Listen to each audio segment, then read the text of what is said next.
Bueno, si estamos todos listos, buenos días a todos los asistentes a esta nuestra primera actividad del año del capítulo de psicofarmacología de APSA. Agradecimiento especial a Max Cesoni, que nos asiste en todas las cuestiones técnicas. Bueno, quería comentarles antes de empezar que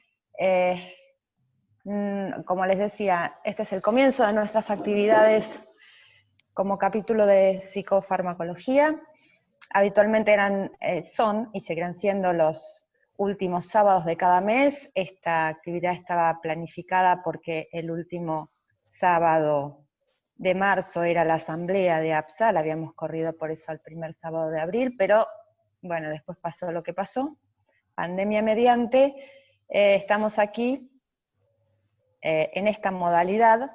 La idea es que continuemos con nuestras actividades virtuales y cuando se pueda presenciales los últimos sábados de cada mes, ¿sí? En el horario de 10 a 12.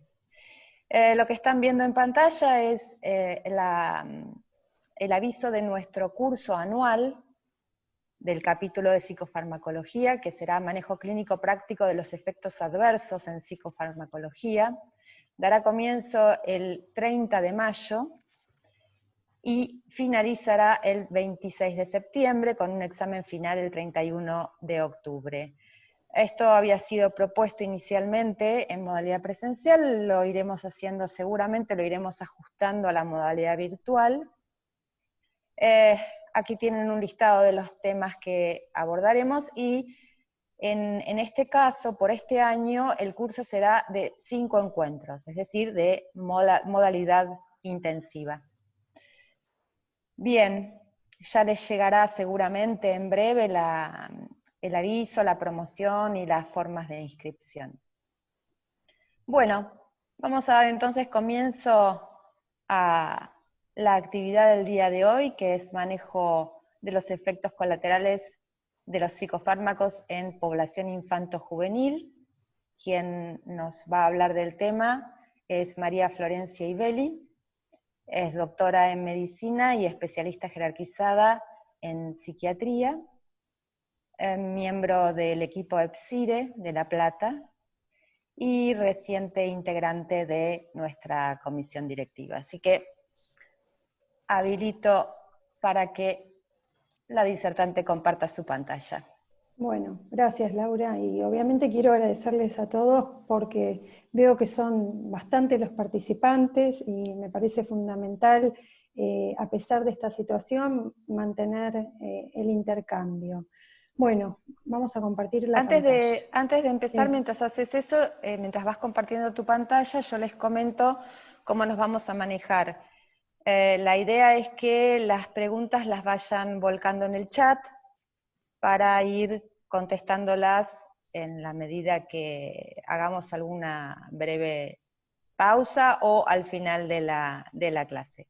¿Sí? Así que vamos a estar anotando las preguntas en el chat. Bueno, ahora sí, adelante. Bárbaro, gracias Laura. Bueno, entonces, como Laura mencionó, hoy vamos a hablar sobre el manejo de efectos adversos en lo que compete a mi práctica, que es la población infanto-juvenil.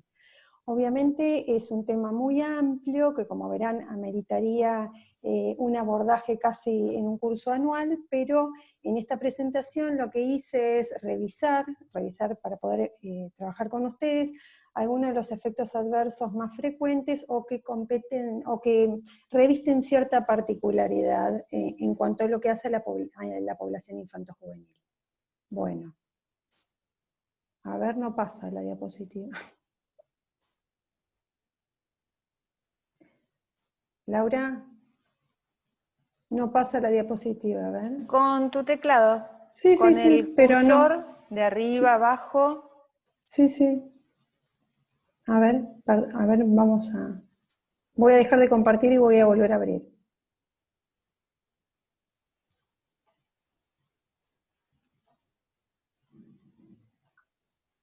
A ver. Vamos a probar con esta.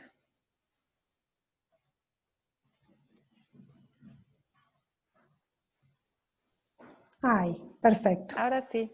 Sí. Entonces, a la hora de decidir un tratamiento farmacológico en niños, obviamente que lo que vamos a buscar es la eficacia, la eficiencia del tratamiento, ¿no? Y esto podríamos decir en líneas generales que va a depender de dos variables. Por un lado, la eficacia, es decir, la capacidad que tenga el fármaco de producir el efecto deseado en cuanto al grupo sintomático que vamos a tratar, pero otra variable fundamental es la tolerabilidad, es decir, que el niño presente, en la medida de lo posible, la menor presencia de efectos no deseados.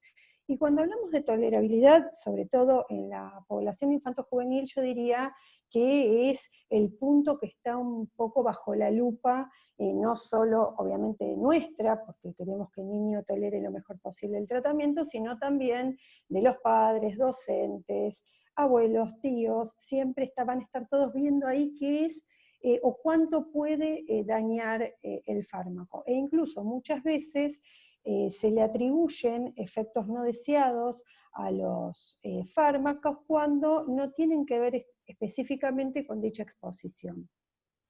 Es decir, que trabajar sobre la tolerabilidad es fundamental y sobre todo a la hora de pensar en la adherencia.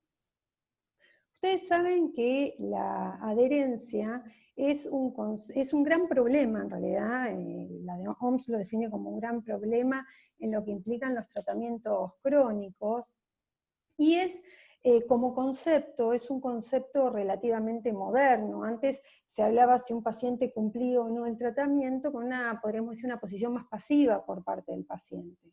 En la década del 70, un grupo de investigadores proponen sustituir el término por adherencia, que implica un intercambio mucho más dinámico entre el paciente, los padres, y en este caso el psiquiatra infanto-juvenil, en donde nuestra función va a ser ir acompañando y dando información en cada paso a lo largo del tratamiento.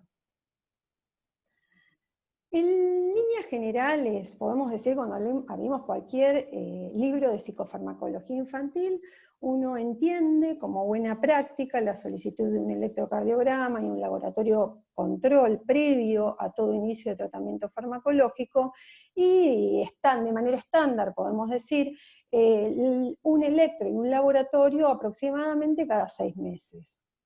Obviamente que esto no es tan así. Yo lo que les propongo justamente al revisar los distintos efectos no deseados que pueden producir los fármacos, empezar a analizar para poder así decidir qué pedir y en qué momento hacerlo. Esta sería la hoja de ruta del día de hoy. Vamos a revisar algunos efectos adversos frecuentes. La idea sería como agruparlos por sistemas, es así como vamos a ver algunos efectos adversos en el aparato cardiovascular, en el sistema endocrino, metabólico, motores. Después vamos a seguir con algunos o los efectos adversos más frecuentes gastrointestinales, urinarios, hematológicos y psíquicos. Bueno, empecemos con los efectos adversos cardiovasculares, ¿no? Que son realmente muy importantes. En la entrevista inicial, es decir, en la anamnesis inicial, que generalmente suele ser con los padres y después con el paciente, tiene que ser muy completa. Desde lo que sería una perspectiva cardiovascular, es importante preguntar si hay antecedentes en la familia cercana o mismo en el paciente de patología cardiovascular, porque muchas veces, capaz otros especialistas, asumen que porque nosotros intervenimos sobre la población infanto-juvenil, es más probable, digamos, que los niños sean clínicamente sanos. Pero lo que también, digamos, tenemos que recordar, y por lo menos particularmente en mi práctica clínica, que aproximadamente, por ejemplo en mi caso, el 50% de los pacientes que atiendo suelen tener una patología orgánica asociada. Es decir, generalmente consultan con el psiquiatra por algún trastorno de conducta asociado a una patología clínica de base, que muchas veces estas patologías son hereditarias o tienen múltiples malformaciones, entonces es importante detenernos en ese punto. Otra pregunta, digamos, que debemos incluir en la entrevista inicial es si existe en la familia antecedentes de muerte súbita, es decir, si estos papás que consultan por el niño han tenido el antecedente de algún fallecimiento en la familia asociado a muerte súbita. Esto tiene que ver porque se ha visto que la muerte súbita muchas veces se asocia a alteraciones de los canales de potasio, es decir, a canalopatías que muchas veces tienen expresión familiar y por lo tanto es importante estar advertido de esto como para también poder elegir cómo vamos a ir siguiendo la titulación del fármaco desde la perspectiva cardiovascular. Y por último, sí, es como lo recomiendan la mayoría de los autores, siempre que se interviene en niños, vamos a solicitar un electrocardiograma previo control que nos va a permitir evaluar que, digamos, tener un registro previo al inicio del tratamiento farmacológico y lo que nosotros habitualmente le vamos a solicitar al cardiólogo es que nos informe el QT corregido. Bueno, ¿qué es el QT? Es la pregunta, ¿no? Para entrar un poco en tema y en relación al gráfico que ustedes están viendo, voy a hacer una somera descripción del ciclo cardíaco electrocardiográfico, que es lo que ustedes están viendo en la diapositiva. Ustedes ven a la onda P, que corresponde a la despolarización auricular, luego viene un intervalo isoeléctrico que va desde el fin de la onda P y el comienzo de la onda Q, que este intervalo va a corresponder al retardo que experimenta el impulso nervioso en el nódulo auriculoventricular. Básicamente lo que va a permitir este intervalo es que el ventrículo y la aurícula no se contraigan al mismo tiempo. Después, algo a lo que vamos a tener que estar bastante atentos es, continúa el complejo QRS, que va a corresponder a la despolarización de ambos ventrículos. Luego se sigue por un segmento isoeléctrico, que es el segmento ST, y por último tenemos la repolarización ventricular que corresponde a la onda T. Entonces, el intervalo QT, que es el que nosotros vamos a tener que ir controlando, es el intervalo que va a ir desde el inicio de la onda Q al finalizar de la onda T, y por lo tanto va a representar el conjunto de la despolarización y la repolarización ventricular. Ahora, como les decía, nosotros lo que pedimos es el QT corregido, porque el QT va a variar en función a la frecuencia cardíaca. Es por eso que para nosotros es un valor importante que el cardiólogo haga esa corrección. Generalmente esto, bueno, lo hacen los cardiólogos, lo que hacen es miden el QT en distintas derivaciones, hacen un promedio y después le aplican una fórmula, estas que yo les escribí acá en la diapositiva, que son la de Basset y Friedericia, son como las más aprobadas internacionalmente, y nos van a arrojar un valor de QTC, es decir, de QT corregido, considerándose normal entre 350 a 450 milímetros de mercurio, milisegundos, perdón. Ahora, ¿cuáles serían las causas de prolongación del QT corregido? En la clasificación inicial podríamos decir que las alteraciones del QT pueden ser congénitas o adquiridas. Las congénitas, una como bastante habitual de escuchar, posiblemente ustedes hayan escuchado, es el que se llama el síndrome del QT largo. Y dentro de las causas adquiridas, la prolongación del QT se puede dar por alteraciones electrolíticas, distintas condiciones médicas como la desnutrición, y vamos a tener que estar atentas cuando tenemos que medicar a pacientes, por ejemplo, anorexias graves, hipotiroidismo, obesidad, disfunción renal y diabetes. Y después, digamos, la prolongación del QT puede darse por exposición a distintos fármacos que van a tener impacto sobre los canales de potasio, como dentro del grupo que nosotros utilizamos, tenemos a los antipsicóticos, y también, que vamos a tener que tener en consideración cuando el especialista pediatra o algún otro especialista introduce un fármaco, como por ejemplo los antihistamínicos o macrólidos, bueno, no potenciar este impacto, este efecto adverso cardíaco. Bueno, ¿por qué, digamos, no es conveniente que el QT se prolongue? Bueno, básicamente porque la prolongación del QT lo que va a predisponer es arritmias ventriculares. Y dentro de este grupo es de destacar, y seguramente ustedes la habrán escuchado, la torsión de punta. Este tipo de arritmia, como toda taquicardia ventricular, se va a caracterizar por un registro electrocardiográfico bastante particular. Fíjense, del registro que yo les puse sería el del medio, que se caracteriza por la presencia de complejos QRS anchos y mellados a alta frecuencia. Fíjense ahí casi a 300 está latiendo el corazón. Lo particular de la torsión de punta es que los complejos QRS en este tipo de arritmia presentan distinta polaridad. Entonces, en relación a la línea de base del trazado, lo que van a formar, que ahí, si ustedes, está medio chiquita la imagen, pero lo pueden ver, lo que van a formar es un giro helicoide, que tiene un patrón muy característico de la torsada de punta. El ubicar, o sea, poder pescar a la torsada de punta es bastante difícil, porque por suerte es una arritmia que tiende a autolimitarse. El tema está que muchas veces no, algunas veces, este tipo de arritmia se convierte en lo que es la fibrilación ventricular y por lo tanto puede llevar a la muerte.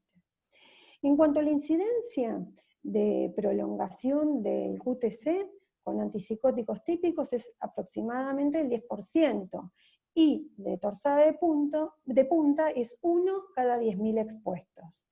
El tema complicado de la torsada de punta, o torsión de punta también se llama, es que el 10% de los casos debuta como muerte súbita, mientras que en un 40% puede el presentarse en el paciente como síncope o presíncope. Así que en ese punto hay que estar bastante atentos y no confundir un efecto adverso cardíaco con, por ejemplo, un cuadro más tipo epiléptico.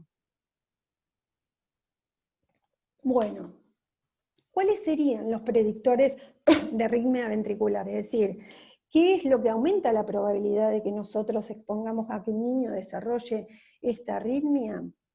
Por un lado, el valor del QT corregido, es decir, que los QT mayores a 450 milisegundos aumentan ampliamente la probabilidad de desarrollar torsión de punta.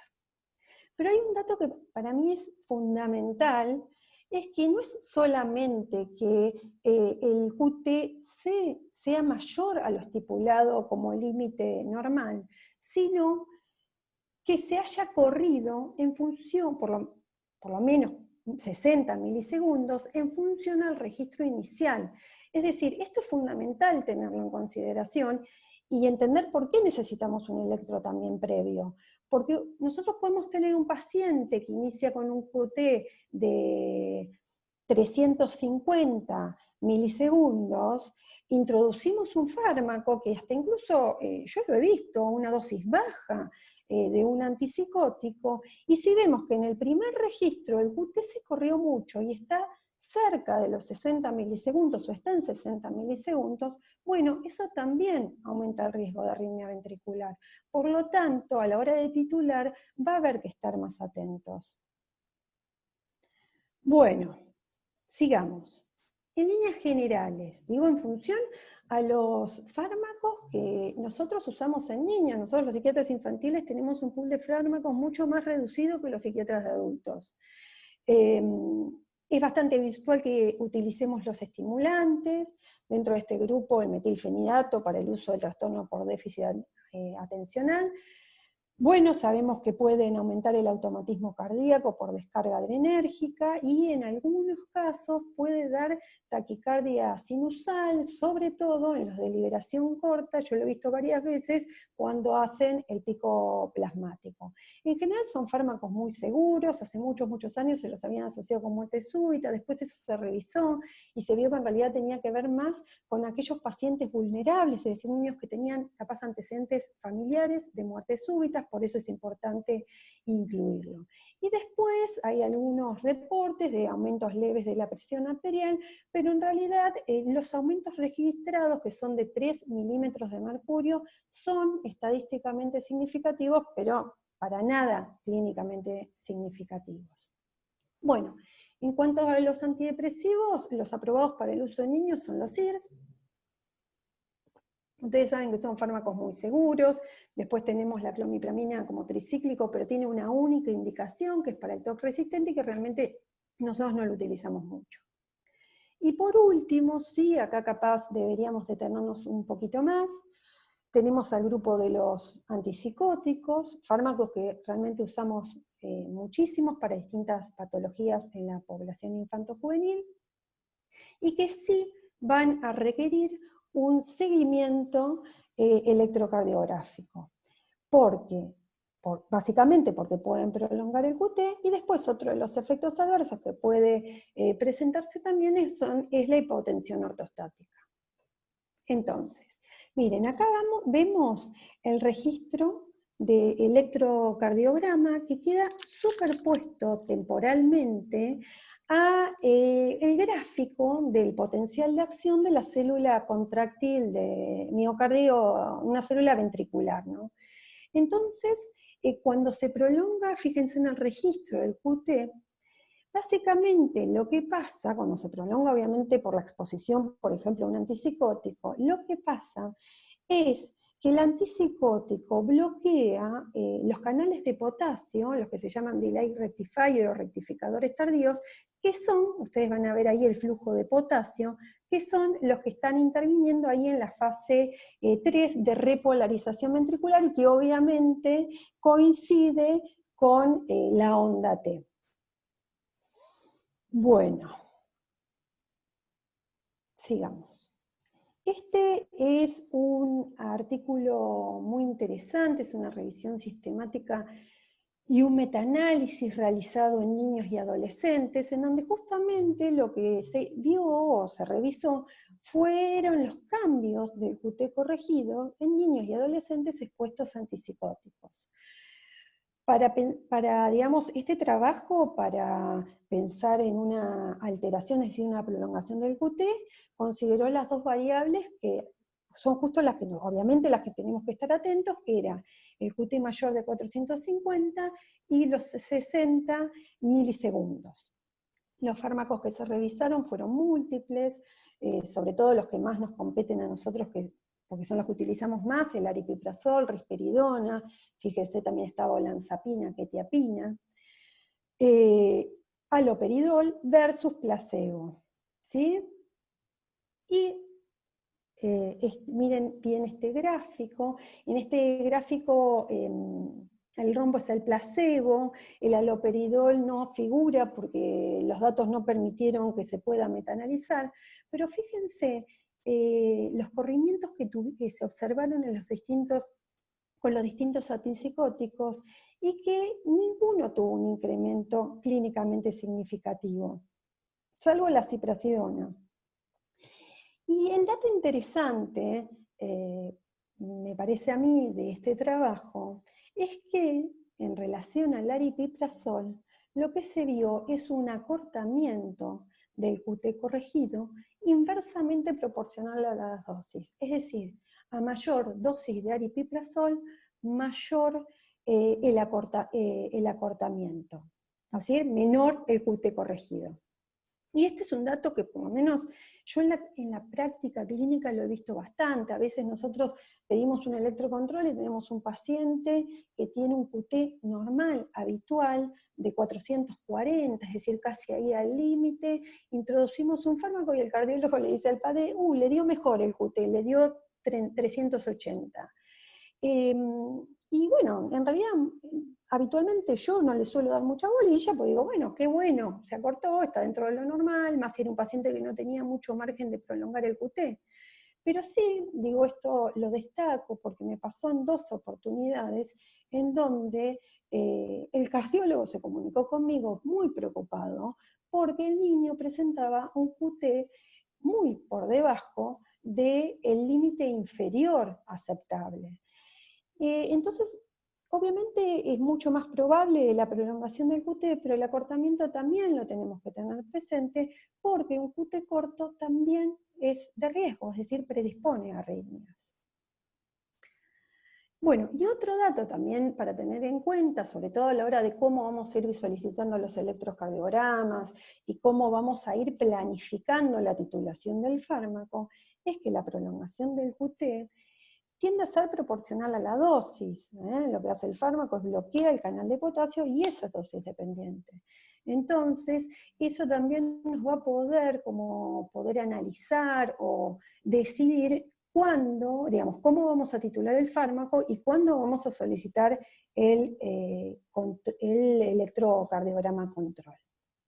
Bueno, este es simplemente un gráfico como para ver que es mucho más probable que el QT se prolongue con fármacos antipsicóticos típicos como el haloperidol, es menor el impacto con los atípicos, y dentro del grupo de los atípicos, en los que tendrían un mejor perfil serían el aripiprazol y la lurasidona, que es un fármaco que no hace mucho que se usa en niños, con el que tenemos menos experiencia, pero que tendría un buen perfil cardiovascular. Bueno. Hipotensión ortostática. Este es otro efecto adverso mucho más sencillo, ¿no? Perdón, ¿puedo interrumpir un segundito? Sí. Soy Laura. Antes de que cambies de tema, tengo una pregunta específica con respecto a... ¿Dejo la pantalla o...? Sí, deja la pantalla. La pregunta de Pablo Conorel dice, ¿cuál sería la manera adecuada o más conveniente de solicitar el electrocardiograma? ¿Informado, con especial mención a la medición de QTc? Sí, siempre se pide así, evaluación cardiovascular, porque está bueno que el cardiólogo tome la presión, haga una buena semiología, con electrocardiograma informado, con medición del QT corregido. Perfecto, gracias. Así se solicita. Gracias. Gracias, Lau. Bueno, sigamos con hipotensión ortostática.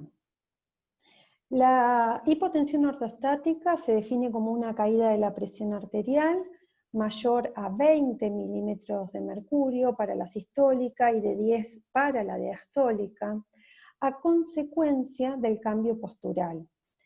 Este efecto adverso se produce por múltiples mecanismos, sobre todo alfa-1 y anticolinérgicos, y en general el paciente tiende a hacer tolerancia.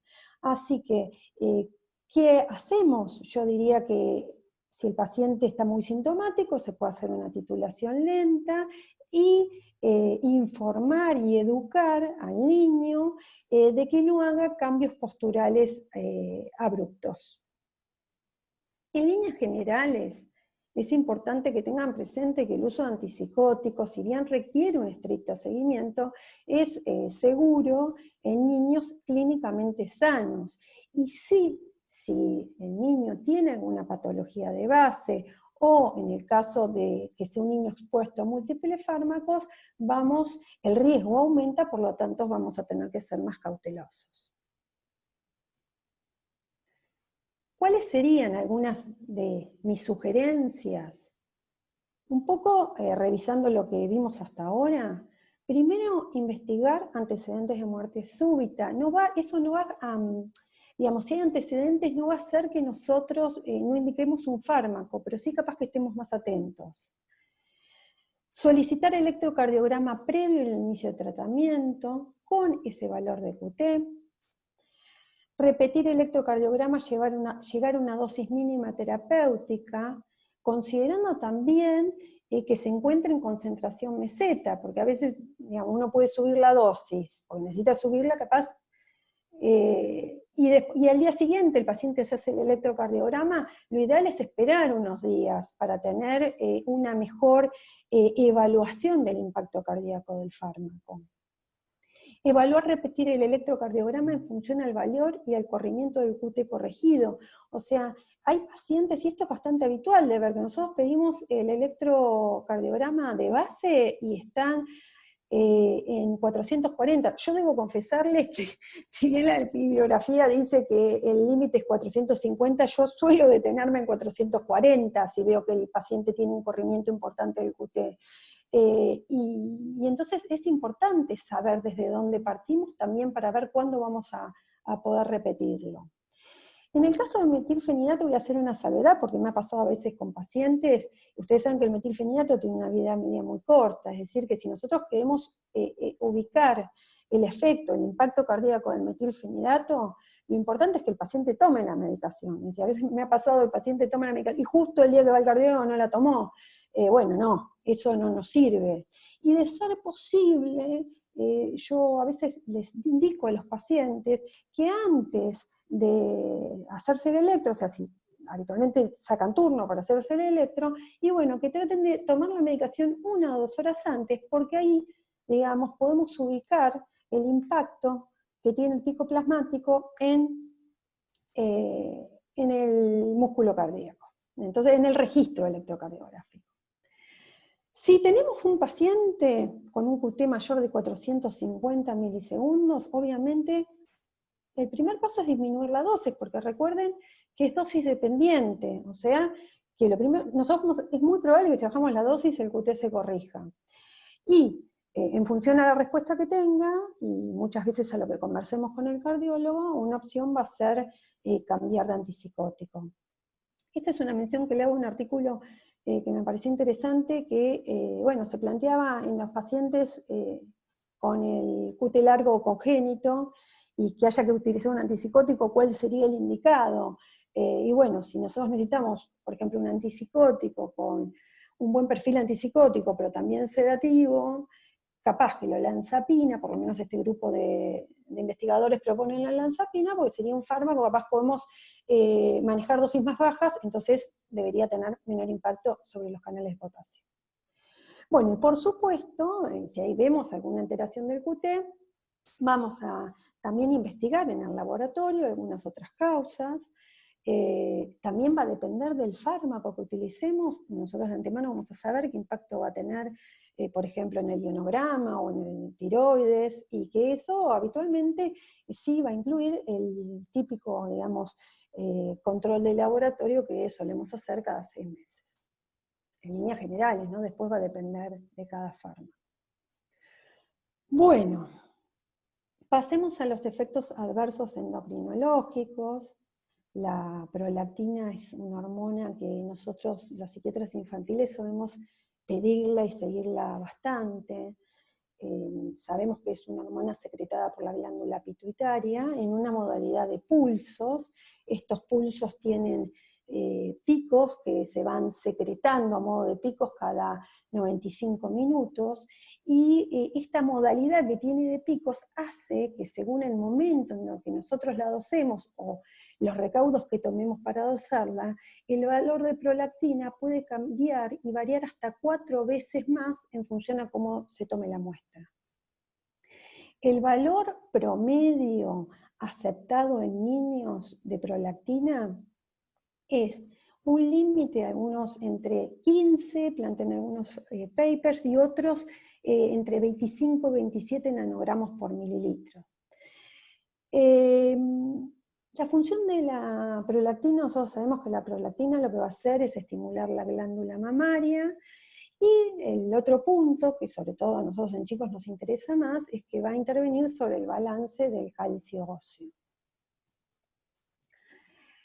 La secreción de prolactina va a estar condicionada por distintos receptores. En líneas generales, la vía serotoninérgica va a estimular la secreción de prolactina, mientras que la vía dopaminérgica va a ponerle un poco el freno a esta secreción. Por eso, digo, cuando nosotros introducimos antipsicóticos, que obviamente en mayor o en menor medida van a bloquear, va a tener un impacto de bloqueo dopaminérgico en la vía tuberoinfundibular, lo que va a hacer es como el antipsicótico va a levantar el pie del freno a esta secreción de prolactina, y por lo tanto lo que pueden generar son aumentos de prolactina por encima de lo normal, es decir, una hiperprolactinemia. Por supuesto, cuando nosotros tenemos un niño con una hiperprolactinemia, vamos a tener, más allá de que esté expuesto a antipsicóticos, también vamos a tener que evaluar otras causas, como sabemos que puede dar el hipotiroidismo o prolactinomas.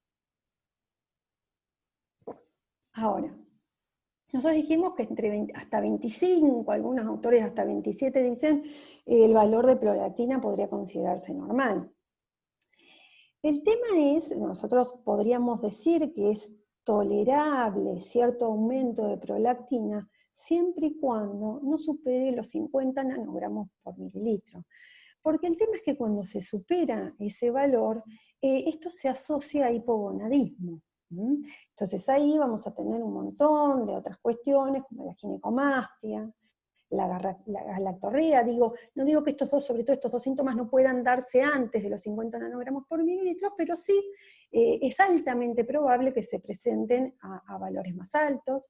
Sabemos también que la hiperprolactinemia puede dar retraso puberal, osteopenia, acné, hirsutismo y la disfunción sexual. Bueno, el aumento de prolactina, ¿sí?, es bastante más habitual verlo en niños que en adultos.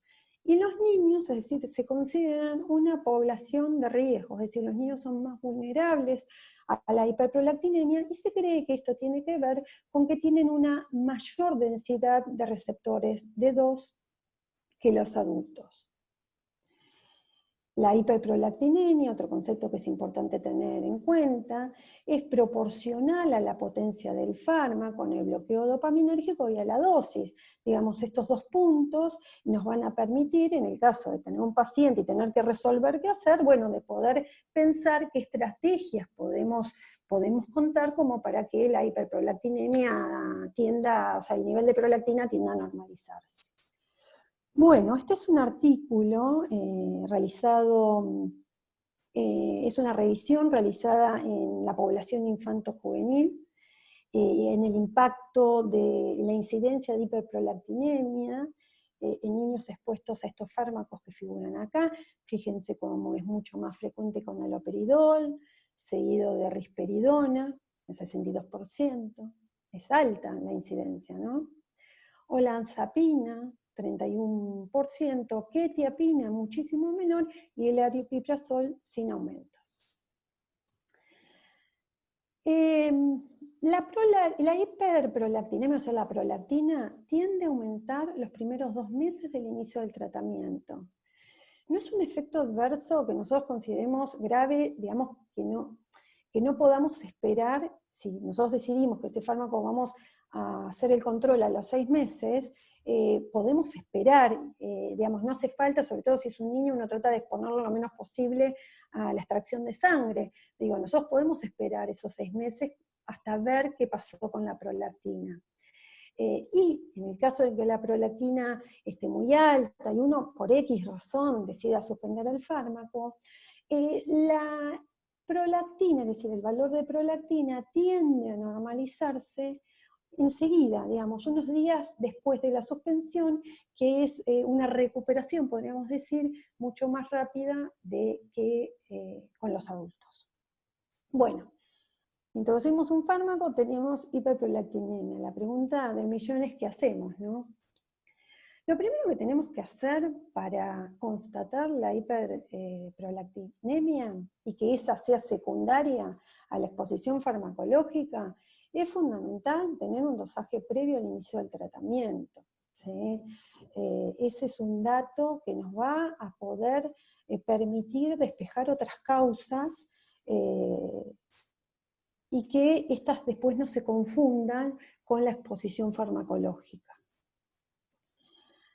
Entonces, El control de prolactina lo vamos a hacer, como les dije, a los 6 meses, ¿sí? Salvo que el niño o el adolescente experimente galactorreógenecomastia, es decir, si está sintomático, este es un efecto adverso que es muy difícil que los chicos toleren y que vamos a tratar de evitar. Por lo tanto, en el caso en que aparezca esta sintomatología, como es bastante probable que la prolactina esté alta, vamos a adelantar el dosaje, es decir, el control de laboratorio. Ahora, si la prolactina, vamos a estirarnos hasta 27 miligramos por mililitro, nanogramos por mililitro, está mal. ¿Qué hacemos si la prolactina está alta? Bueno, yo lo que les propongo es que le preguntemos a los expertos, ¿no? Esta vez un consenso multidisciplinario de un grupo de psiquiatras del Hospital de Marañón, de España, y la Universidad, creo que de Salamanca, psiquiatras y endocrinólogos, en donde armaron un protocolo con recomendaciones. Este es un artículo bastante reciente que realmente se los recomiendo, muy bueno. Entonces, en líneas generales, ¿qué plantean los expertos? Si la prolactina en el dosaje nos da alta, ustedes recuerden que es en picos y que es muy variable. Por lo tanto, lo primero que hay que hacer es repetir el laboratorio. Si tenemos 2 dosajes altos de prolactina, ahí sí vamos a empezar a pensar qué hacer. Si la prolactina es menor a 50 nanogramos por mililitros y el paciente no tiene clínica, podemos esperar al control que le corresponda a los 6 meses o anual. Si la prolactina es mayor a 50 nanogramos por mililitro o el paciente tiene menos de 50 nanogramos por mililitro, pero tiene manifestaciones clínicas, entonces recuerden que depende del bloqueo dopaminérgico, que es dosis dependiente, por lo tanto, lo primero que vamos a intentar hacer es bajar la dosis del fármaco y ver ahí qué respuesta tiene. ¿Sí? La prolactina desciende lo suficiente. A veces no nos da resultado ese descenso, o capaz que no es viable, porque un paciente nos costó mucho compensar y que el descenso hace que se descompense. Entonces, en ese caso, lo que vamos a tratar de hacer es cambiar de antipsicóticos en función, recuerdan a la lista esa que vimos, buscando algún antipsicótico que tenga un menor impacto, es decir, que tenga menos probabilidad de aumentar la prolactina. A veces eso se puede hacer, a veces no. Otras veces cambiamos el fármaco, por ejemplo, el aripiprazol no es viable, entonces cambiamos un fármaco que igualmente nos está dando hiperprolactinemia. Entonces una tercera opción, que se las aconsejo, es agregar una dosis de aripiprazol. Los expertos hablan de 5 miligramos, pero en general yo diría que entre 2,5, con 2,5 suelen responder muy bien también los pacientes, es una dosis muy baja de aripiprazol, se agrega al plan de base, y en general esta intervención tiene una respuesta casi del 80% en cuanto al descenso y la normalización del nivel de prolactina. Y después hay una cuarta opción que recomiendan los autores. Yo la verdad lo he hecho una única vez hace muchos años en el hospital, que una opción sería agregar un agonista dopaminérgico, como lo que se utiliza para las mujeres, ¿no? Cuando tienen hiperprolactinemia, como es la bromocriptina. El punto está que esta opción hace que se corra riesgo de descompensación del cuadro de base, porque bueno, termina un poco anulando el bloqueo dopaminérgico. Ahora, ¿qué pasa si la prolactina es muy alta, es decir, es más de 100 nanogramos por mililitro?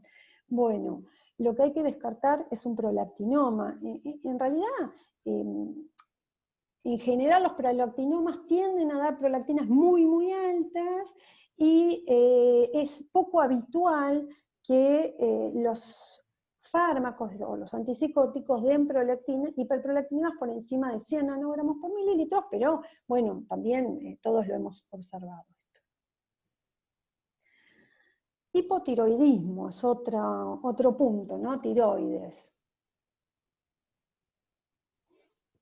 En este caso, el control tiroideo va a ir muy en relación al tipo de fármaco que estemos utilizando.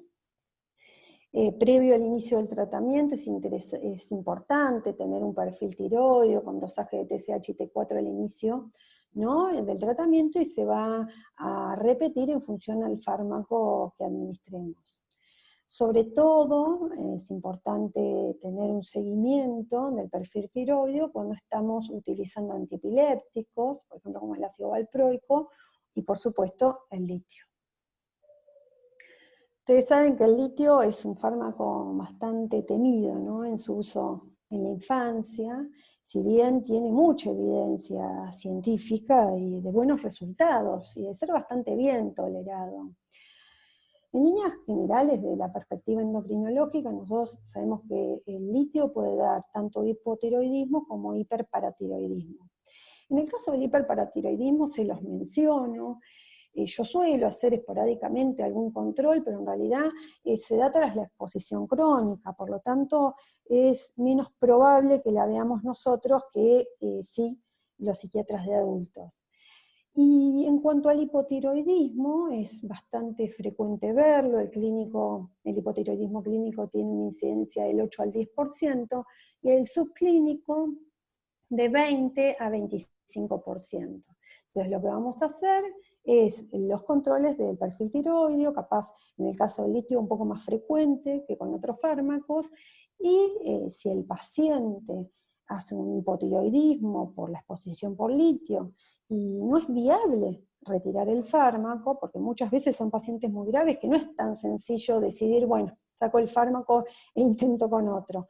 Bueno, de ser así, habitualmente lo que se trabaja con un endocrinólogo para la incorporación de levotiroxina mientras dure la exposición al litio. Bueno, efectos adversos metabólicos, la obesidad es un temón, digo yo, ¿no? Es algo que yo suelo seguir bastante en el consultorio, porque bueno, nosotros lo vemos todo el tiempo en la práctica, niños que después del tratamiento psiquiátrico se convierten en niños obesos. La gran mayoría, lamentablemente, la gran mayoría de los fármacos que utilizamos dan aumento del apetito. Esto se da por bloqueo de distintos receptores, y este aumento del apetito suele dar aumento de peso, más todas las otras complicaciones que va a traer la obesidad. Lo vemos, obviamente, es muy frecuente verlo con olanzapina, con el ácido valproico y con el litio, y en medida menos frecuente, pero igual también es algo que tiene bastante impacto, con fármacos que nosotros usamos muchísimo, ¿no?, como la risperidona, el haloperidol, quetiapina, carbamazepina y oxcarba. Si lo vamos a comparar con el valproico, tienen un menor impacto, pero lo tienen, y es menos frecuente con el aripiprazol. Y bueno, tenemos, como les dije, la lurasidona, que hace poco que la estamos utilizando, pero que en principio tiene un muy buen perfil en ese sentido. Este es un estudio de corte realizado en menores de 18 años con un seguimiento de 12 semanas, en donde, fíjense, en 12 semanas, que poco tiempo, ¿no?, la ganancia de peso. Con olanzapina 8 kilos, ustedes piensen en un niño de 30, 40 kilos, un aumento de peso es una barbaridad, el aumento de peso que muchas veces vemos. Quetiapina un poco menor, risperidona 5 kilos, aripiprazol, fíjense que tampoco, ¿no? En comparación con el grupo control, que claramente es significativa la diferencia. Este es otro artículo que incluí, sobre todo porque está la comparación con haloperidol, también realizado en niños. En este caso lo que se hizo, que como más específico, se midió el índice de masa corporal en 8 semanas, y también el mayor impacto lo tiene la olanzapina, seguido de la risperidona, que es menor, y menor con haloperidol. En este punto, es casi como pasa con la mayoría de los efectos adversos, lamentablemente, los niños se consideran un grupo mucho más vulnerable que los adultos al aumento de peso.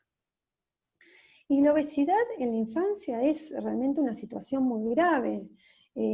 Tenemos el riesgo de que estos niños sean futuros diabéticos, dislipémicos y que tengan un hígado graso. Entonces, ¿qué hacemos con esto, no?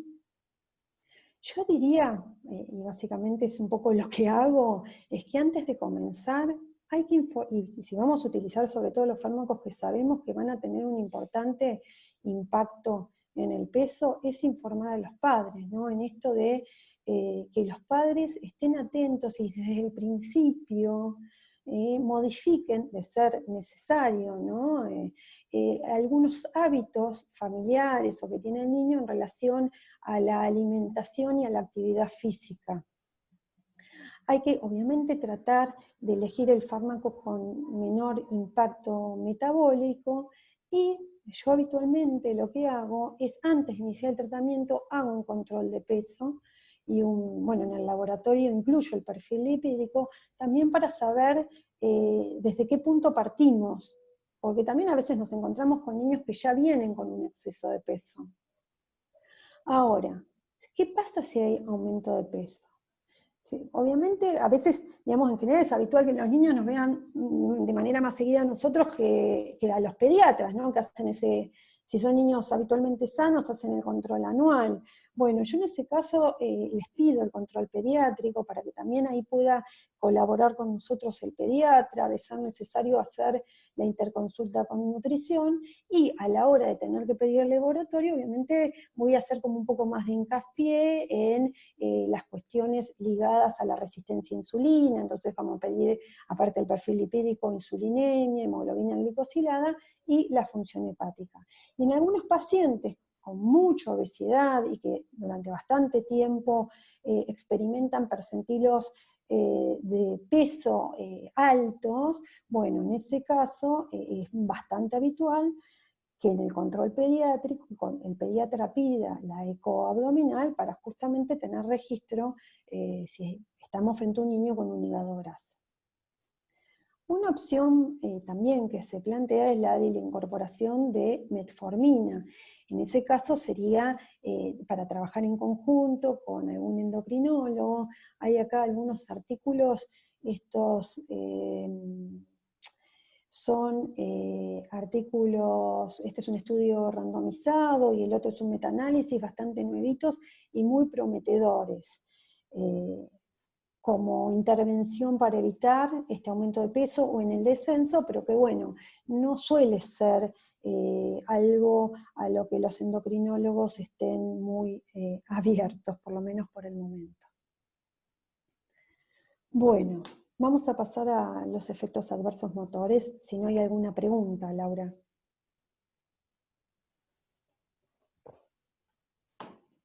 Bueno, sigamos. ¿Vos querés algunas preguntas ahora? No, capaz, ¿O las dejamos todas para el final? Bueno, dale. Bueno, efectos adversos motores. El temblor es un efecto bastante frecuente de ver, sobre todo en el tratamiento con antipsicóticos, también los vemos con los IRS, el litio y con el valproico, es decir, con la gran mayoría de los fármacos que utilizamos. Suele aparecer al inicio del tratamiento, en general.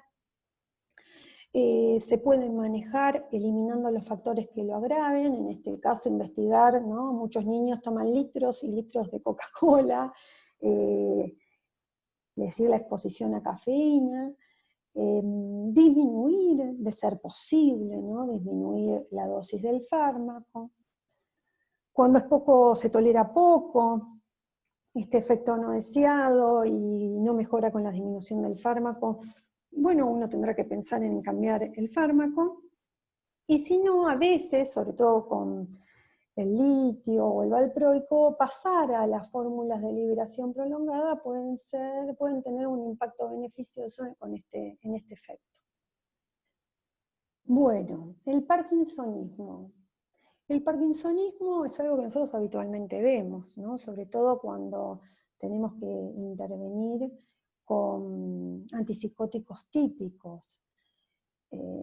puede darse al inicio del tratamiento o más tardíamente, y en general en los niños suele ser reversible. De ser posible, ¿qué es lo que vamos a hacer?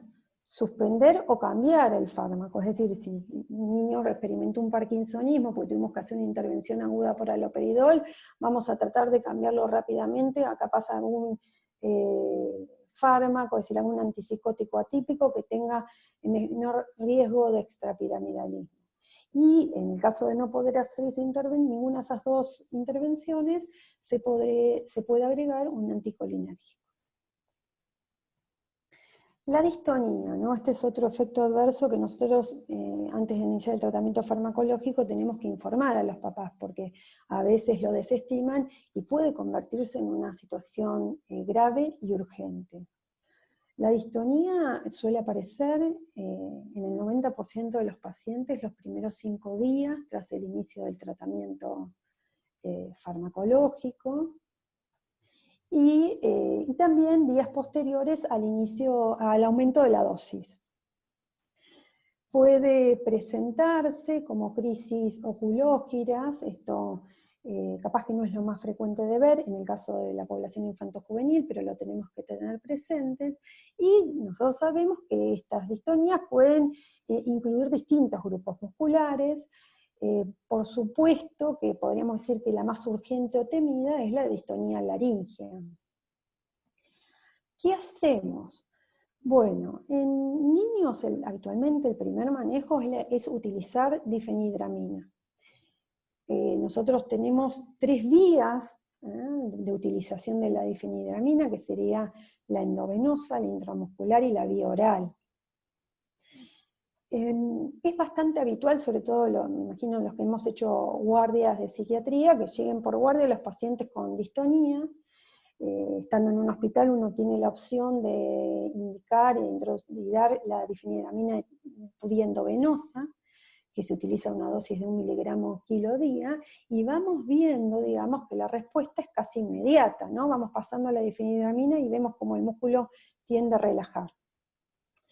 Si en el caso de, por distintas situaciones, decidir la vía intramuscular, en ese caso la respuesta tarda un poco más en aparecer, de media a 1 hora, y la vía oral todavía más.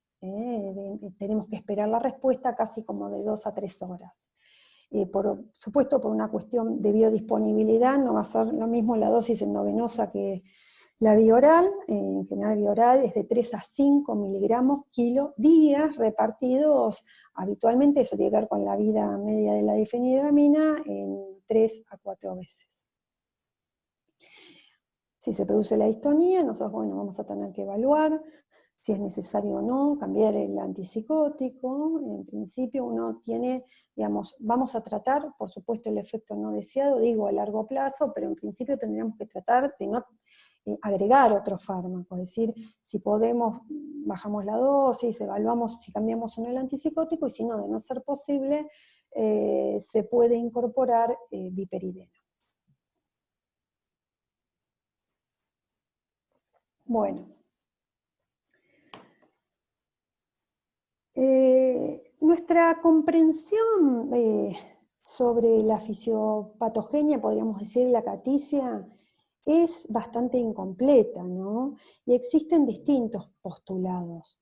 Algunos autores hablan de un desbalance entre dopamina y acetilcolina, otros entre dopamina y serotonina, pero bueno, desde una perspectiva clínica, nosotros sabemos que la caticia se va a definir por 2 componentes. Un componente objetivo que vamos a ver en el paciente como la incapacidad, ¿no? Imposibilidad para quedarse quieto, y que va a ir acompañado de una sensación de mucha intranquilidad a nivel corporal, que va a ser el componente subjetivo. Es bastante habitual verla tras la exposición a antipsicóticos. También los niños pueden experimentar acaticia luego del inicio en tratamientos con IRS y con litio. La acaticia es dosis dependiente, este es un dato interesante como para poder también ubicarla y diferenciarlas de otros tipos de inquietud más clínica, podríamos decir, no psicopatológicas y no secundarias, como es el caso de la acaticia, a un efecto no deseado. Y que por lo tanto es dosis dependiente, podríamos decir que suele empeorar con el aumento de la dosis y mejorar cuando disminuimos la dosis. Es bastante frecuente, más frecuente, podríamos decir, con los antipsicóticos típicos, y dentro de los atípicos solemos verlo más con risperidona y con aripiprazol. Y sí, tenemos que considerar que el riesgo de que se desarrolle acaticia va a aumentar cuando se combinan varios fármacos, es decir, antipsicóticos, antidepresivos o con divalproato y litio. Miren, este es un reporte de la FDA en cuanto a la incidencia, la tasa de incidencia de acaticia. Entonces fíjense esto que les digo yo, que es seguramente lo que ustedes ven en el consultorio. Tenemos un impacto de casi del 10 al 13% con aripiprazol y que va a aumentar, ¿sí? Va a aumentar cuando se agrega, cuando se combina el aripiprazol con litio o con divalproato. Después, por otro lado, tenemos a la luracidona.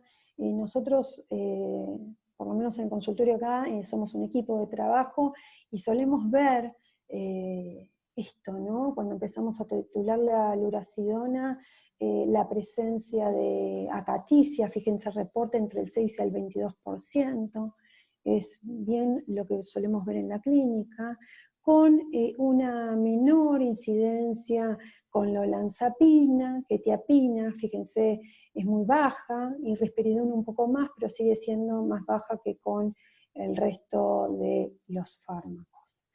¿Qué hacemos si el niño presenta acaticia?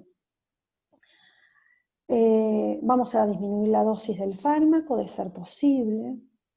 Si no, vamos a cambiarlo. Si no, el paciente no tenemos esa opción de bajarlo, vamos a cambiarlo. Y si no, digamos, si no podemos cambiar el fármaco o con otro fármaco, porque tiene alguna susceptibilidad, también experimenta acaticia, lo que vamos a hacer es tratarla, ¿no? Que la podemos tratar con bajas dosis de clonazepam o, sobre todo en adolescentes, se puede incorporar propanolol, una dosis que es mucho más baja que la que usan los cardiólogos como beta bloqueante, así que, digamos, no tenemos que tener mucho miedo de eso.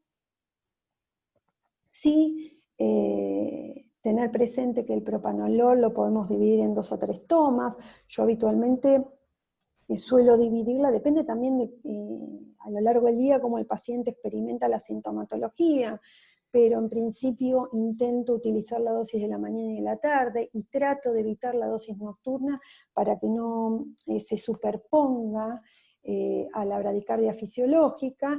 Y sí, lo que podemos, algo muy sencillo, lo que podemos básicamente pedirle al paciente o a los padres que al principio con la titulación tengan cierto registro de la frecuencia cardíaca, ¿no? Como un registro previo, como para saber qué frecuencia cardíaca maneja el paciente, y después saber que hay un margen que hasta 60, una frecuencia cardíaca de 60 es algo tolerable. Disquinesia. Bueno, todo un tema la disquinesia, ¿no? La disquinesia se produce habitualmente tras la larga exposición a agentes con potente bloqueo dopaminérgico. Es más frecuente con los antipsicóticos típicos, aproximadamente una tasa anual de 5,5%, y con los atípicos de 3,9%. Este es un tema a la hora de decidir un tratamiento con un antipsicótico, porque nosotros trabajamos con niños y muchas veces son pacientes habitualmente, digamos, si están expuestos a un fármaco, son pacientes graves y que tienen como una proyección bastante crónica de exposición. Entonces hay que tratar de cuidarlos bastante de esto en la medida de lo posible. Digo en cuanto a lo que sería la proyección de una exposición a largo plazo. Pero hay algo que nosotros solemos ver, en mi caso con bastante frecuencia, que son las presentaciones tempranas de las disquinesias, las cuales, por suerte, suelen ser reversibles. Yo planteo esto, sobre todo, la verdad que yo habitualmente veo presentaciones tempranas de disquinesia, y posiblemente también tenga que ver con el perfil de pacientes que manejamos, ¿no? Ustedes saben que los pacientes con patología neurológica, por ejemplo, tienden a ser más susceptibles a este tipo de efectos adversos. Y muchas veces es habitual ubicar ahí la aparición temprana de la disquinesia con el típico movimiento orobucolingual, que puede ser leve, pero también yo lo he visto en muchos casos como situaciones muy graves que generan mucho dolor y disfunción en el niño. Y también se dan cuadros muchísimo más complejos. Yo les voy a comentar dos casos que tuve, por ejemplo, de pacientes. A ver, uno estaba expuesto a olanzapina, el otro no recuerdo, creo que aripiprazol, pero bueno, básicamente dos niños que hicieron un tipo de disquinesia tardía que se llama turetismo farmacológico, que realmente es una disquinesia gravísima, sumamente disfuncional. Incluso uno de los niños, con el neurólogo decidimos internarlo, que por supuesto en ambos casos fue reversible, pero bueno, es un efecto adverso que puede ser muy, muy complejo y disfuncional, y que asusta mucho al niño y a la familia. ¿Qué hacemos en este caso? Lo primero que vamos a hacer, si por ejemplo es un paciente que hizo una disquinesia con un antipsicótico típico, vamos a tratar de suspender el antipsicótico, es decir, tratar de cambiarlo por otro, o por alguno que tenga menor impacto. Hay que tener presente, y esto yo no se los mencioné, también pasa con las distonías, con las disquinesias como las distonías, que hay que tener cuidado cuando uno suspende el fármaco, cuando lo rota, porque el descenso brusco puede empeorar el cuadro, tanto de las distonías como de las disquinesias. Entonces, lo que vamos a hacer es una cruce o una suspensión lenta. Y en el caso de que sea viable, digamos, saber, y sobre todo en pacientes con disquinesias graves, que una opción sería la quetiapina o en su defecto la clozapina. La verdad es que la clozapina es un fármaco que nosotros no usamos tanto los psiquiatras infantiles, porque si lo usamos, se usa en niños, en adolescentes más grandes, y si nosotros lo usamos es off-label, entonces en general no es que tengamos el manejo habitual que tiene el psiquiatra de adultos. Otra opción es incorporar clonazepam, anticolinérgicos y beta-bloqueantes, y esto se los comento, en realidad los casos que he tenido ha sido manejo de neurólogo, pero sí también los neurólogos que hacen movimientos involuntarios, lo que están utilizando es la tetrabenazina, ¿sí? Como otra opción terapéutica, que debo confesar que sí tengo pacientes con esta medicación, pero que ha sido siempre de manejo neurológico. Bueno, los tics. Los tics, todos sabemos que son movimientos involuntarios, repetitivos, que se producen por la contracción de uno o más grupos musculares, y que dentro, podríamos decir, de los fármacos que utilizamos los psiquiatras infantiles, es esperable, digamos, su aparición tras la exposición de metilfenidato. Ustedes saben que el metilfenidato puede agravar los tics en pacientes que los tienen, o pueden producir tics de nuevo. ¿Qué hacemos en este caso? Bueno, suspender el fármaco, el metilfenidato sí, se puede suspender bruscamente. Si es necesario, podría continuar con el tratamiento del déficit atencional, se puede cambiar a otro fármaco con mejor perfil, como por ejemplo la atomoxetina, y ustedes van a ver que en los libros estaría también la recomendación, sobre todo en pacientes, por ejemplo, con Tourette o que tienen tics previos, la utilización de clonidina, porque ustedes saben que la clonidina es un tratamiento válido para el trastorno por déficit atencional. Lo que pasa que nosotros en Argentina no contamos con una presentación, capaz como tienen otros países, de clonidina a dosis específicas a la que utilizamos nosotros, y la clonidina a la que tenemos acceso son preparados magistrales, y por la característica del fármaco en realidad no sería muy recomendable su uso, salvo en situaciones sumamente excepcionales. Bueno, vamos a pasar a efectos adversos gastrointestinales. La hepatotoxicidad, como ustedes ven ahí en la diapositiva, se define como la lesión o daño hepático causado por la exposición a un medicamento u otros agentes no farmacológicos. ¿Sí?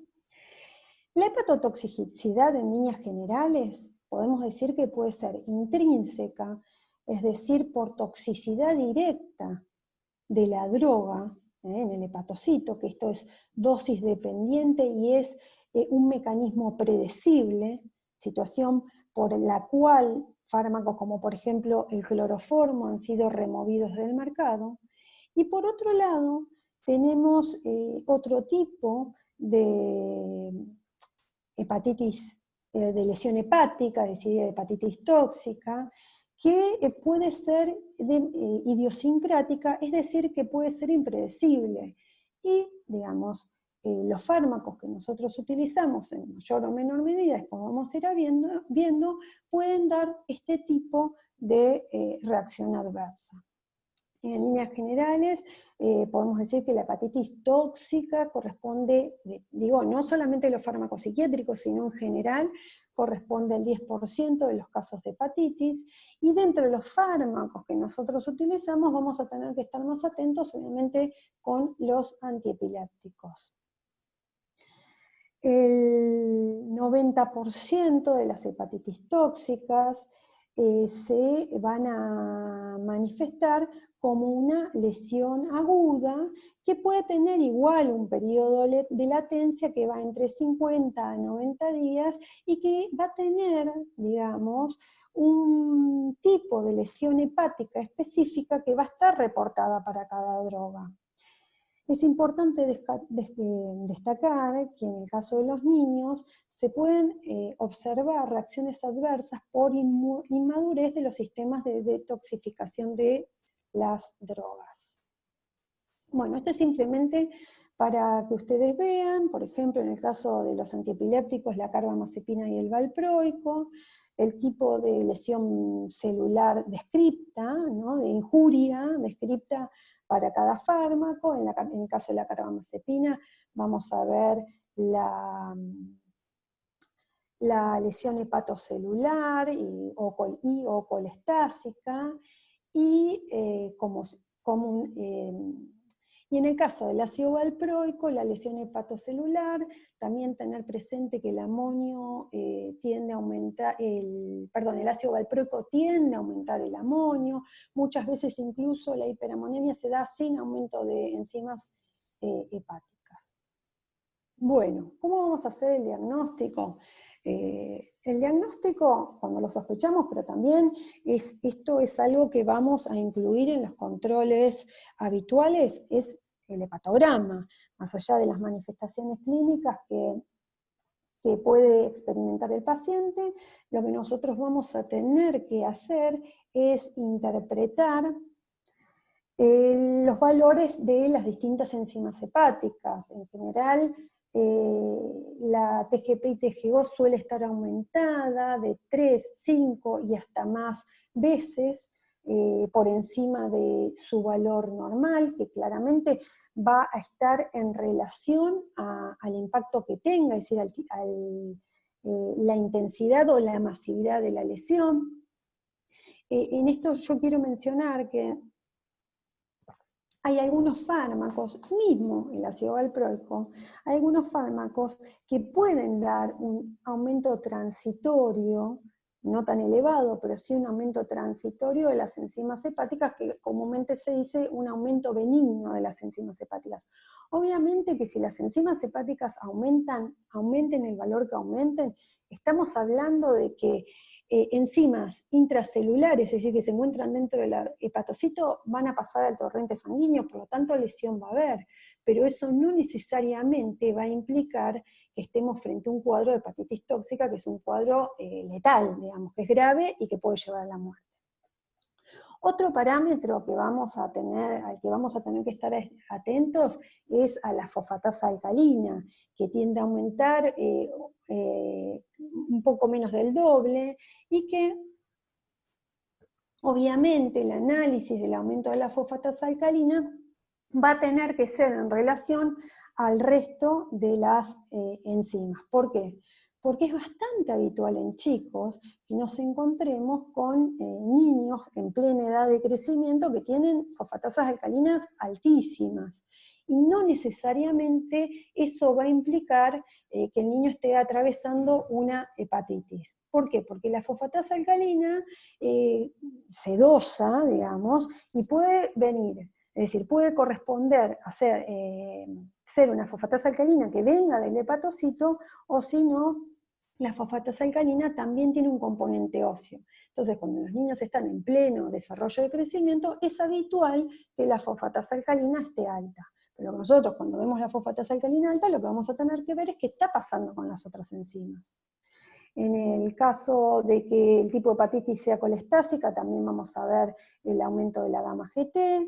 Bueno, vamos también a ver estos aumentos que tienden a ser al doble de bilirrubina. Y tener presente, entonces, como les dije, que el ácido valproico puede dar aumento del amonio. La hiperamonemia no es algo que uno solicite, o sea, el amonio no es algo que uno solicite de rutina en un paciente medicado con ácido valproico, y esto tiene que ver con que el amonio es bastante difícil de dosar. Las muestras suelen contaminarse rápidamente y suele haber muchos falsos positivos que inquietan, asustan al médico, al paciente, y que realmente no tienen relevancia clínica. Entonces, si el resto de las enzimas están bien, o si no hay signos de neuropatía, nosotros no lo vamos a pedir. Y sí, algo, es una observación, no es que nos vamos a guiar nada más por eso, pero sí, digamos, la hepatitis tóxica que nosotros vamos a ver es inmunomediada. Por lo tanto, es bastante esperable que también veamos en el laboratorio un aumento en los eosinófilos, que no es, digamos, algo que nosotros vayamos a observar en las hepatitis virales. Obviamente, frente a un paciente, podemos decir en líneas generales que frente a un paciente con una hepatitis, nosotros no podemos asumir que la hepatitis es tóxica, sino que tenemos que sospecharla, intervenir, pero también será función del pediatra descartar la causa más frecuente, que son las hepatitis virales. La hepatitis, el riesgo de hepatitis tóxica aumenta con la combinación de antiepilépticos, y como les dije, los niños suelen ser bastante vulnerables, sobre todo con el ácido valproico. El riesgo es mayor en menores de 10 años y sobre todo aún más en menores de 2 años. Si nosotros estamos frente a la sospecha de una hepatitis tóxica, realmente son cuadros, como les decía, muy graves, con potencial letalidad. Por lo tanto, lo que hay que hacer es suspender el fármaco y hacer la consulta con el especialista, en este caso sería con el hepatólogo. Bueno, pasemos a otros efectos adversos no tan graves. Es bastante habitual que los niños se quejen, luego del inicio de un tratamiento farmacológico, se quejen de náuseas, cosa que es bastante complicado, ¿no? Porque los papás suelen inquietarse, y por supuesto en una situación fea para el niño. Suele darse a veces al inicio de algunos CIRS, en ese caso hay que tratar de, salvo que sea muy disfuncional, tratar de que esperar a que el paciente haga tolerancia, sobre todo la primera semana. También suele verse con los niños medicados con litio. En ese caso, pasar a una fórmula de liberación prolongada sería como un poco más beneficioso. Y nosotros, los psiquiatras infantiles, sobre todo por el uso que hacemos del metilfenidato, que obviamente es mucho mayor que el del litio, por ejemplo, porque es más frecuente, digamos, el trastorno por déficit atencional. Bueno, en ese caso el metilfenidato puede dar náuseas, y muchas veces la incorporación de la medicación con alimentos, sobre todo con alimentos ricos en grasas, está reportado que puede mejorar la tolerabilidad.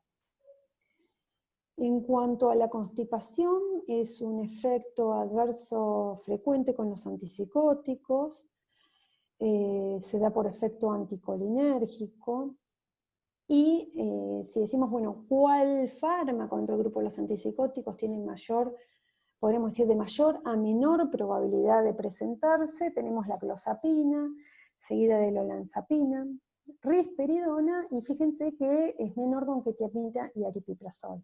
En general, en mi experiencia, me ha pasado en algunas situaciones, pero es bastante poco habitual que uno interrumpa el tratamiento farmacológico por esto. En general suele manejarse con la dieta, y bueno, si no se maneja con la dieta, a veces se usa, los gastroenterólogos usan transitoriamente laxantes osmóticos hasta que el niño puede incorporar y adaptarse a una mejor dieta, y si eso no es viable, por supuesto vamos a hacer el cambio de medicación. Bueno, el gran problema habitualmente es el aumento de peso, así que pensar en la hiporexia uno pensaría, bueno, se da con pocos fármacos, ¿no? En lo que es los fármacos que nosotros utilizamos, la hiporexia básicamente está reportada con el topiramato, que no tiene gran sustento de uso en la población infantojuvenil, aunque en algunas situaciones lo utilizamos, y el metilfenidato. El metilfenidato, la hiporexia es el efecto adverso más frecuente. Y en este caso sí, a veces esto dificulta la continuidad del tratamiento. Ustedes, digamos, saben que los niños están en pleno crecimiento y no podemos permitir que el percentilo de peso baje por encima baje por más, digamos, de lo que sea sano para el niño. ¿Qué hacemos? Bueno, a veces suplementando la dieta es suficiente. Otras veces, y en realidad, bueno, no, es un tema que da mucho para hablar, no lo vamos a tocar hoy, pero a veces podríamos decir que es casi, diría yo, es el único criterio como para suspenderlo los fines de semana y vacaciones. A veces eso permite que el niño recupere un poco la ingesta durante esos momentos que no está tomando el metilfenidato, o a veces también compensan cuando en la deliberación es corta, cuando se les va el efecto. Y hay algunos artículos que plantean que la incorporación de omega 3 o sus derivados podría mejorar la tolerabilidad a los efectos adversos gastrointestinales, como la hiporexia y también un poco las náuseas. Bueno, efectos adversos urinarios, ¿no? Es bastante habitual, me imagino ustedes, ¿no? Los padres que consultan que el niño volvió a hacerse pis en la cama, ¿cómo es si antes controlaba esfínteres? Bueno, la enuresis se puede dar por distintas causas, a veces es por la hipersedación que tienen durante la noche, otras veces por bloqueo alfa-1, sobre todo reportado con la risperidona. Este es un estudio de corte en población adulta, pero puede ser representativo, podríamos decir, para lo que es la población infanto-juvenil. Y fíjense, ¿no?, el impacto con el clozapina o olanzapina, y que si bien es del 6%, es bastante menor con risperidona. Ahora, la enuresis también nosotros la podemos ver secundaria a la exposición al litio, ¿no? Como una manifestación de la poliuria y polidipsia que puede experimentar un niño con el inicio del tratamiento con litio. En ese caso, el manejo de que tenga mayor frecuencia mencional o que tomes más agua puede ser algo de fácil, digamos, intervención. Pero a veces, digamos, el litio tiene mayor impacto renal, provocando lo que se llama la diabetes insípida, pero de causa nefrogénica. Y este tipo de efecto adverso se va a dar, es decir, es secundaria, a una regulación negativa sobre la vasopresina, lo que clínicamente se va a manifestar como una poliuria y una polidipsia, con un mayor impacto que lo antes mencionado. En ese caso, entonces, como les decía, ¿cómo podemos intervenir?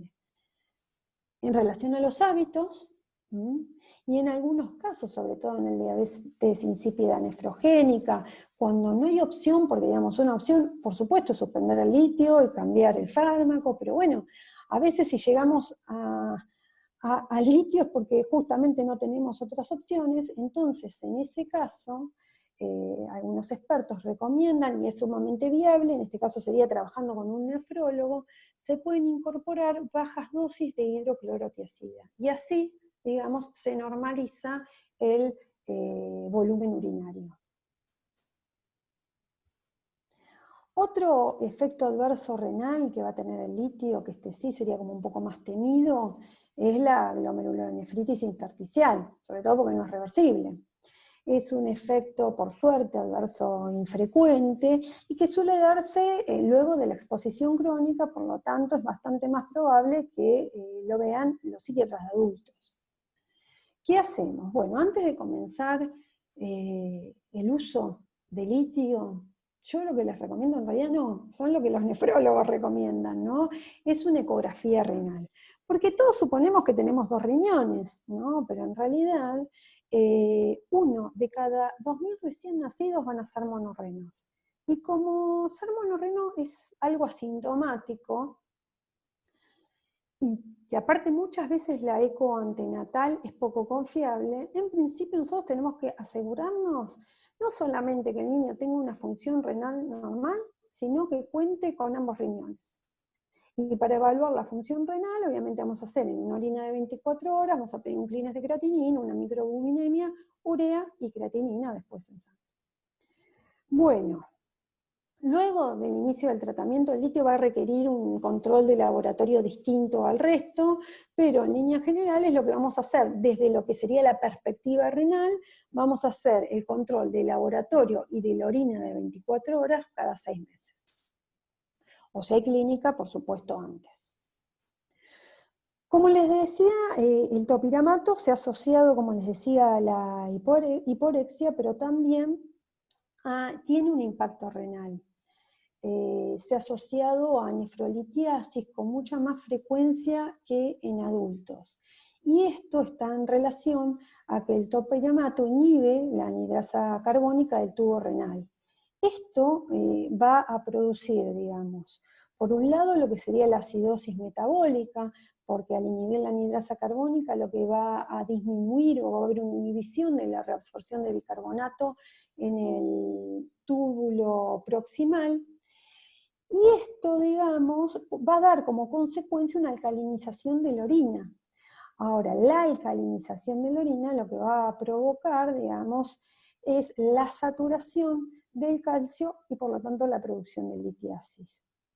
Sobre todo, digamos, esto se agrava porque también el topiramato va a inhibir la reabsorción del calcio, entonces vamos a tener más calcio circulando a una orina con un pH distinto que propicia, digamos, la producción de la formación de litiasis o nefrocalcinosis. Entonces, vamos a hacer con topiramato el control cada 6 meses. En niños con factores de riesgo vamos a solicitar, a veces eso lo trabajamos en conjunto con el pediatra o o el nefrólogo en algunos casos, la ecografía renal. Y si el niño tiene antecedentes de nefrolitiasis o nefrocalcinosis, vamos a tratar de no utilizar topiramato porque sería una contraindicación. Y en el caso de cuando hagamos el control de laboratorio, veamos que el paciente está con una acidosis metabólica, una intervención que suele hacer el especialista es la de incorporar bicarbonato. En general, hay acidosis que son un poco más tolerables que otras, que sí pueden convertirse en situaciones graves, pero en regla general uno tiene que tratar de mantener el ácido base lo más normal posible, por lo tanto, se puede hacer esta incorporación de bicarbonato y, por supuesto, propiciar la hidratación del niño. Bueno, pasemos a los efectos adversos hematológicos. Los efectos adversos hematológicos se pueden dar por dos mecanismos. Por un lado, por suspensión de la hematopoiesis, por toxicidad directa del fármaco sobre la médula ósea, y por otro lado puede ser por formación de anticuerpos contra las células sanguíneas. En realidad es un efecto adverso, algo con antiepilépticos, pero podríamos decir que es un efecto adverso bastante infrecuente. Las neutropenias inducidas por fármacos van a representar menos del 1% de las neutropenias, y hago mención a las neutropenias porque sería la más frecuente dentro de las discrasias sanguíneas provocadas por fármacos. ¿Cuáles serían los fármacos que más comúnmente están asociados con alteraciones hematológicas? Y bueno, sobre todo va a estar bajo la lupa los antiepilépticos como la carbamazepina, fíjense como todas las alteraciones que pueden dar están acá en este cuadro, la motrigina, el valproico, ¿no? Ahí con el control de valproato de sodio o el ácido valproico, vamos a tener que ir a ver siempre el recuento de plaquetas, pues sabemos que el valproico puede dar trombocitopenia. Y en el caso, una mención que está ahí ubicada, en realidad los SIRS no dan trombocitopenia, pero sí en relación a las plaquetas, los SIRS pueden dar una alteración de la agregación plaquetaria, pero que esta va a estar directamente ligada a la intervención sobre el receptor de serotonina de la plaqueta. Y bueno, estos son los fármacos que menciono con mayor frecuencia, y después ahí vemos los otros que están muy raramente asociados. Los efectos adversos hematológicos suelen aparecer las primeras 2 semanas de tratamiento, aunque no hay que descartarlos tras la exposición crónica también, sobre todo el valproico. Suelen resolverse, suelen ser reversibles, es decir, resolverse al mes de la suspensión del fármaco, y son idiosincráticos. En este caso, obviamente, la que vamos a tener que estar más atentos, que tiene un registro y seguimiento específico, va a ser la clozapina. ¿Y qué hacemos, no? Bueno, sobre todo hacer los estudios de laboratorio, saber qué es lo que hay que ir a buscar para cada fármaco y tener los controles periódicos y en el caso de ser necesario cambiar de fármaco. Como les dije, los SIRS con la disfunción plaquetaria, atentos al valproico con la trombocitopenia, y bueno, con la carbamazepina y la motrigina también, anemia, y la anemia es muy rara, y suele asociarse generalmente a granulocitosis. Bueno, llegamos al final. Efectos adversos psíquicos, múltiples fármacos pueden darlo. Yo en una clase vamos a abarcar o hacer mención a los efectos adversos psíquicos producidos por los SIRS. Podríamos decir que podríamos dividirlos en 3 grandes grupos. Por un lado, la activación conductual, que es, solemos verla, ¿no?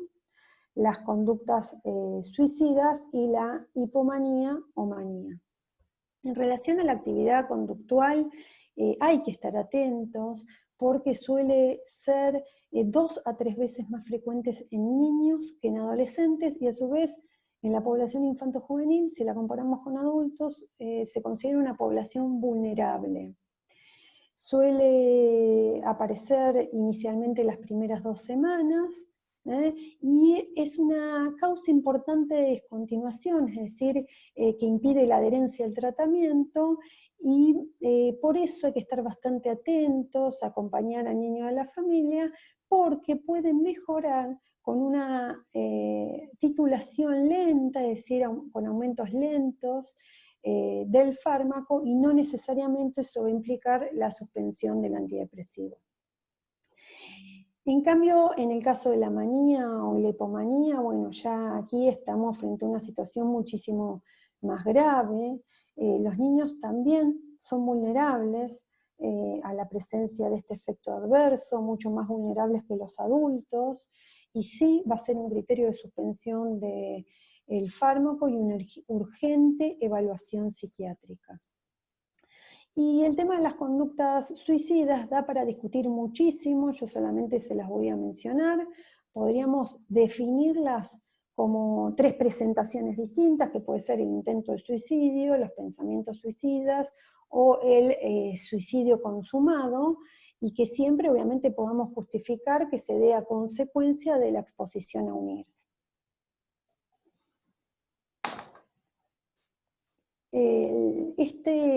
Digamos, el riesgo de IRS y el riesgo suicida en niños y adolescentes realmente cobró mucha atención, no solo en la comunidad científica, sino en la población general. Ha sido portadas de New York Times hace muchos años, de un montón de diarios, digamos, de divulgación general.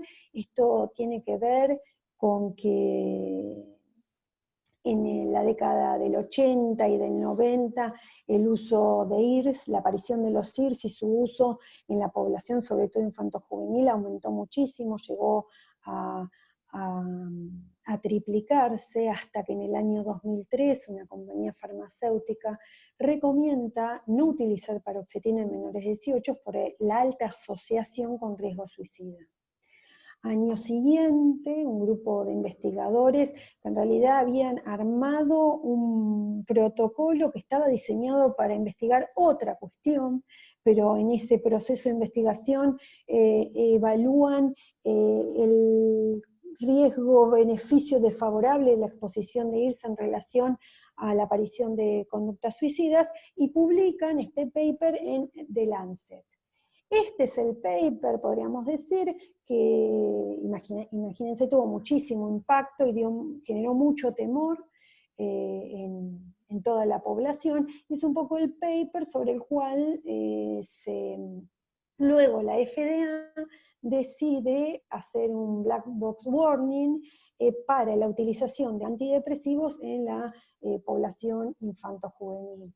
La realidad es que este paper original fue muy discutido y cuestionado. De hecho, en el año 2014 un grupo de investigadores intentan replicarlo. Hay varios, digamos, artículos al respecto, y básicamente lo que concluyen prácticamente todos los artículos es que, si bien puede darse un aumento, ese aumento al inicio del tratamiento farmacológico, que puede corresponderse a muchas causas, por ejemplo, que un médico decida introducir el fármaco cuando el cuadro es grave, pero bueno, más allá de eso, que no se evidenció un aumento estadísticamente significativo en el intento de suicidio, la ideación suicida o la autoagresión, luego del inicio del tratamiento con IRS. Igualmente, el warning sigue. Las recomendaciones en realidad son recomendaciones que hace la FDA, que sería de no utilizar IRS sin previo inicio de terapia psicológica, y podemos decir que los IRS van a quedar, en realidad no solo por esto, sino por otras cuestiones clínicas, pero que los IRS van a quedar destinados únicamente para aquellos cuadros depresivos moderados a graves. Hay que informar, como con todos los efectos adversos, ¿no?, a las familias sobre los posibles efectos adversos, para que estén advertidos y también nos informen a nosotros, que vamos a saber qué tienen que hacer, vamos a decirles qué tienen que hacer. Dar pautas de alarma, y la recomendación de la FDA es que cuando se introduce el tratamiento con antidepresivos en niños y adolescentes, el control debería ser semanal. Bueno, hemos finalizado. Muchas gracias. Ahora voy a dejar de compartir la pantalla, ¿no? Ahí está. Bueno, aquí estamos.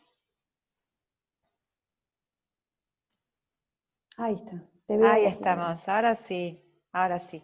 Bueno, si Estuve les bastante parece bien, bien, con el tiempo, muy digo. bien, Con muy el bien. tiempo. No, por Era el temido tiempo, el tema sí. del tiempo. Bueno. Si les parece, vamos pasando las preguntas.